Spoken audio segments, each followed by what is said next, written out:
नाशिकच्या पंचवटीत jogging track असलेल्या Shrikrishna garden समोर साकारलाय 7 मजली देवीदास हाईट प्रकल्प। मग येताय ना आजच आपला फ्लॅट बुक करायला देवीदास हाईट्स मध्ये। आमचा मोबाईल क्रमांक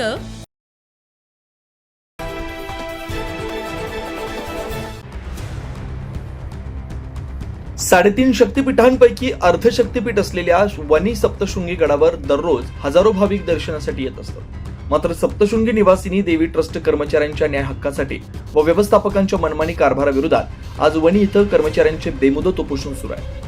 छगन जाधव आणि बेबी जाधव हे आई भगवती गाभारा जीर्णोद्धार कामांमध्ये 22 किलोची चांदी तफावत असल्याचा प्रथमदर्शी संशय असून हा प्रकार आर्थिक अपहार व विश्वासघाताचा असल्यानं त्याबाबत स्वतंत्र लेखी परीक्षा व फौजदारी चौकशी करण्यात यावी।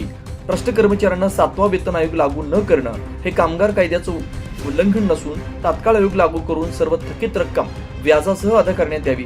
नियमित सेवेत कार्यरत कर्मचाऱ्यांना अद्याप कन्फर्मेशन ऑर्डर न देणं हे बेकायदेशीर असून याबाबत त्वरित आदेश निर्गमित करण्यात यावे अशा विविध मागण्यांसह आमरण उपोषण करतात। जोपर्यंत या मागण्या मान्य होत नाहीत तोपर्यंत हे उपोषण सुरूच राहील असा इशारा यावेळी आंदोलनकर्त्यांनी दिला। त्यामुळे आता यावर सप्तशृंगी निवासिनी ट्रस्ट प्रशासन काय निर्णय घेणार, कर्मचाऱ्यांच्या मागण्या पूर्ण करणार का हे बघणं महत्त्वाचं असणार। का वर्ग केले? जर तुम्ही सच्चे आहे ना, तुम्ही ठासून सांगताना आमचं सगळं सत्य मग न सांगता आई भगवतीचा पैसा तुम्ही वर्ग केला कसा? अरे हा पब्लिकचा पैसा आहे, पब्लिकच्या पैशाचा दुरुपयोग करू नका। आई भगवती पाहते तिला 18 भुजा आहे, तिला 18 भुजा आहेत। स्वतःला साधू संत मंत समजून अख्ख्या ट्रस्टची बदनामी करण्याला लावली। या ट्रस्टच्या बदनामीला कुठेतरी आळा बसावं म्हणून आता आम्ही मरायचाच फैसला घेतला। आता आमचे आई बाप सगळे मरतायत, आम्ही मरून जातो। आता आम्ही बेमुदत न्याय मागता मरून जातो।